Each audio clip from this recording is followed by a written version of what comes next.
Hello friends, my name is Professor Swapnil Vijay Thande. My subject is Secretarial Practice. Friends, last lecture start the chapter number 4, document related to formation of a company. यानी company formation के लिए जो important document है उनके बारे में हम जानकारी ली है. जो फर्स्ट डॉक्यूमेंट था memorandum of association. Memorandum of association की डेफिनेशंस, उसके अलग अलग फीचर्स के बारे में हमने लास्ट लेक्चर्स इंफॉर्मेशन ली है. जो भी एक्सप्लेनेशन है उसके टॉपिक के बारे में हमने एक्सप्लेनेशन लिया है. सो फ्रेंड्स, नेक्स्ट जो टॉपिक है हमारा वो है clause of memorandum of association and provisional to alt. So friend, today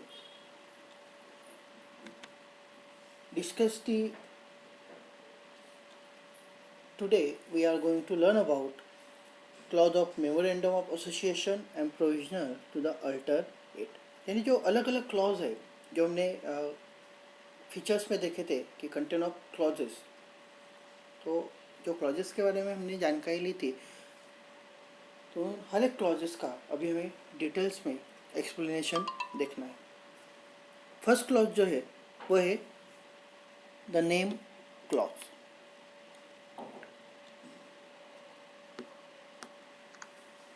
this clause mention the name of the company.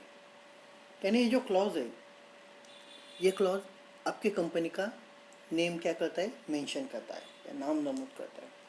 As a company is a legal entity distinct from its member, it has to have its own name to establish in separate identity.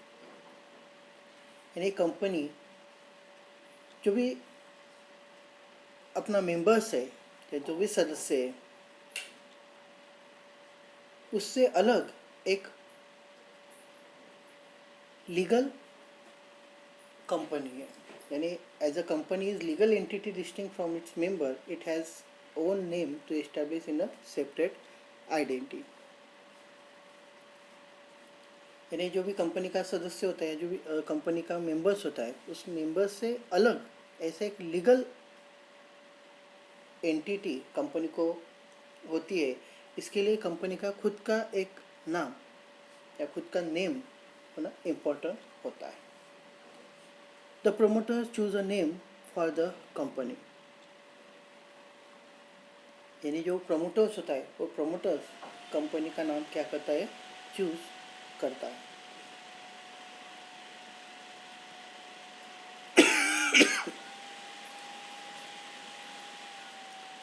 Following points should be kept in mind while choosing the name of the company. The name should not be identical or resemble the name of an already existing company registered under this act or any previous company law. यानी जो भी company अस्तित्वात है, ऐसे company का नाम या उस कंपनी रिलेटेड नाम कंपनी चूज नहीं कर सकती. The name should not be identical resemble the name for already existing company. यानी ऑलरेडी एग्जिस्टिंग कंपनी जो है, उस कंपनी का नाम या उस कंपनी के रिलेटेड नाम कंपनी चूज नहीं कर सकती. सेकेंड है, the name should not contain any words which will constitute an offense under any law. जो भी नाम होगा या नाम से रिलेटेड कोई वर्ड्स होगा, वो नाम या वो वर्ड्स किसी भी ही समूह को या किसी भी सेक्शन को, यानी सेक्शन ऑफ पीपल से रिलेटेड नहीं होना चाहिए.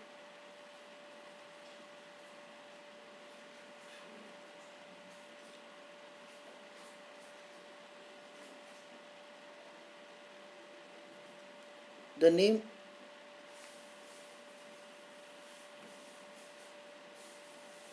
यानी आपके नाम में कोई ऐसा भी वर्ड नहीं होना चाहिए कि जिसका रिलेशन किसी लॉली यानी किसी लॉफुली कंसिस्ट को किया जाएगा, यानी इससे हम कहते हैं कि कायदेनुसार गुनाह जो किया होगा, ऐसे गुनहगारी रिलेटेड भी आपकी कंपनी का नाम नहीं होना चाहिए। उसके साथ साथ आपके नाम, कंपनी का नाम या कंपनी की किसी भी नाम का वर्ड या नेम का वर्ड किसी भी सेक्शन ऑफ पीपल के रिलेटेड नहीं होना चाहिए। Then the name shall not violate the provisional of emblems and name Prevention of Improved Use Act 1950। जो भी आपके कंपनी का नाम है, उस नाम ने prevention of improper use act 1950 यानी अनुसूचित प्रतिबंध कायदा 1950च्या जो भी प्रोविजन्स है, उन प्रोविजन का इम्बैलेंस नहीं होना चाहिए, यानी उनका उल्लंघन नहीं करना चाहिए। देन नेक्स्ट है the name shall not resemble any registered trade mark, यानी जो नाम है वो नाम किसी भी नोंदणीकृत ट्रेडमार्क यानी रजिस्टर्ड ट्रेडमार्क जिसे हम व्यापारी मानक कहते हैं, इनसे रिलेटेड नहीं होना चाहिए। Name shall not be resemble any registered trademark, यानी ट्रेडमार्क से रिलेटेड नहीं होना चाहिए। Then the name should not have any word that gives an impression that the company is connected with और has the support of central और state government और any local authority, यानी जो भी आपका केंद्र सरकार है, राज्य सरकार है या लोकल अथॉरिटी यानी जो भी जिला परिषद है, इनसे रिलेटेड या इनसे नज़दीकियाँ दिखाने वाला कोई भी नाम होगा तो ऐसे नाम को एक्सेप्ट नहीं किया जाता। Then in case of a public company limited by shares और guarantee, the last word of the name should be limited, for example Tata steel limited, यानी किसी भी सार्वजनिक कंपनी जो शेयर्स और गारंटी रिलेटेड यानी भागाने मर्यादित ऐसी कोई भी कंपनी है तो उसके नाम के लास्ट में आपको लिमिटेड ये वर्ड यूज़ करना होगा। जैसे कि कोई भी प्राइवेट या पब्लिक कंपनी होगी तो उसके रिलेटेड आपको लास्ट में लिमिटेड ये वर्ड लिखना होगा। Similarly a private company limited by share or guarantee, the last word name should be private limited. For example, POSCO Limited POSCO India Private Limited. In case one person company must be mentioned in the name of the company in the bracket. For example, Smart Service Private Limited bracket में OPC in one person company. The Companies Act state that every company shall paint or affix its name and the address of its registered office outside its place of business, यानी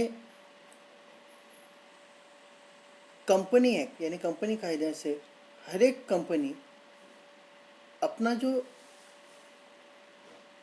working time है यानी जो भी कामकाज है उस work के जगह पे यानी जहाँ पे हमारी कंपनी है उस कंपनी की जगह पे आपके कंपनी का नाम, उस कंपनी का ऑफिशियल एड्रेस वहाँ पे पेन करना चाहिए। यानी जो नेम क्लॉज है, इस नेम क्लॉज में हमें इतनी इन्फॉर्मेशन दी है। इसके साथ साथ जो नेक्स्ट है वह है alteration of name clause.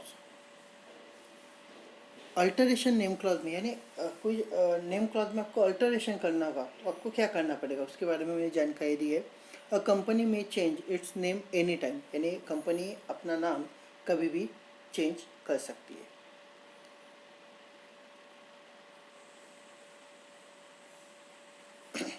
On its own mean खुद से या on its conversion from public company to private company और वाइस वर्सा, यानी सार्वजनिक कंपनी को खाजगी कंपनी में उनका कन्वर्शन हो गया या उससे उल्टा हो गया है ना, vice versa, means private to public या पब्लिक टू प्राइवेट, ऐसा हो गया.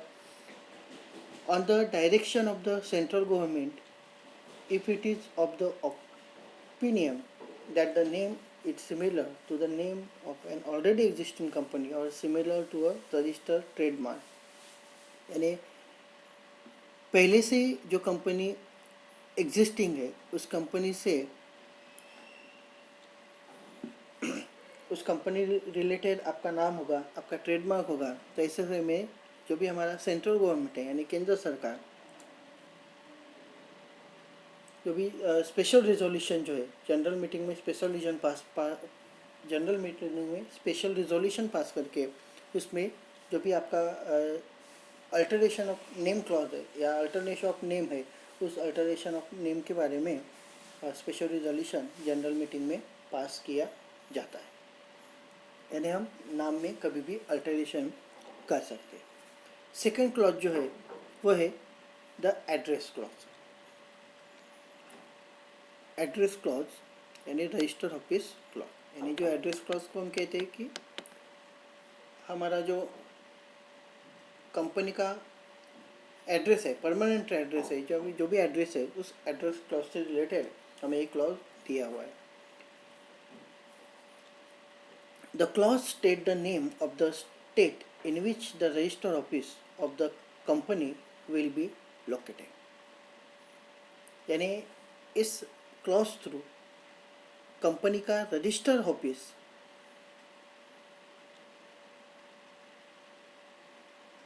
हम क्या कर सकते हैं, लोकेट कर सकते हैं. यानी इस क्लॉज टू कंपनी का रजिस्टर ऑफिस किस स्टेट में है, उस स्टेट को हम क्या कर सकते हैं, लोकेट कर सकते हैं. Every company must have it's register office with in 30 days of its incorporation. यानी आपका रजिस्ट्रेशन होने के बाद यानी स्थापने से 30 days के अंदर आपका रजिस्टर ऑफिस असना इम्पॉर्टेंट है. यानी स्थापने से 30 days के अंदर आपका नोंदणीकृत कार्यालय असना होना आवश्यक है. नेक्स्ट है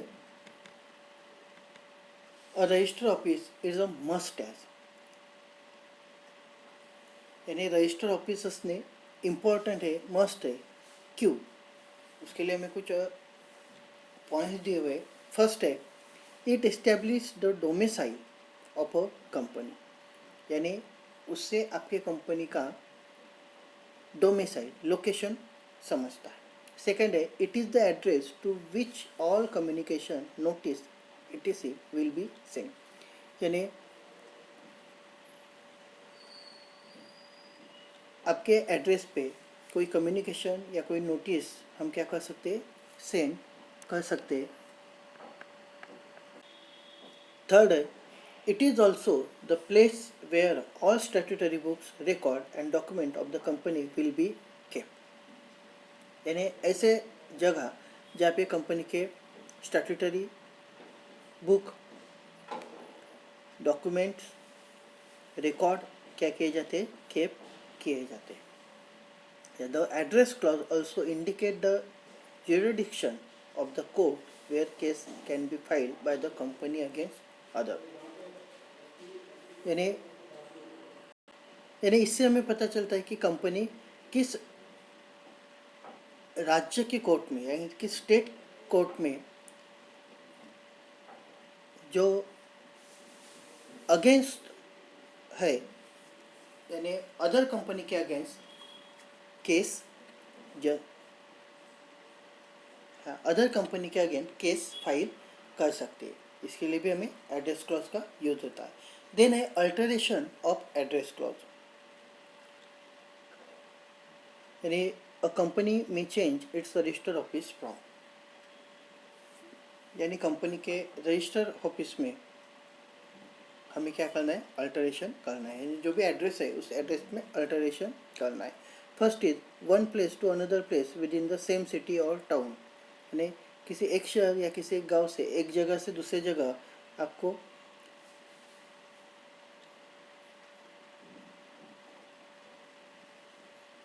एड्रेस चेंज करना होगा तो ऐसे समय में आपको मेमोरेंडम ऑफ एसोसिएशन में अल्टरेशन नहीं करना पड़ता. बट वन टाउन और सिटी टू अनदर टाउन और city with in the same state, यानी किसी एक राज्य से, एक गांव से, किसी एक शहर से दूसरे गांव या दूसरे शहर, या one state to another state, किसी एक राज्य से दूसरे राज्य, यानी in both the case B and C a special resolution is to be passed in the general meeting to alter the address clause. In case of C, above approved regional directors is required. यानी जो भी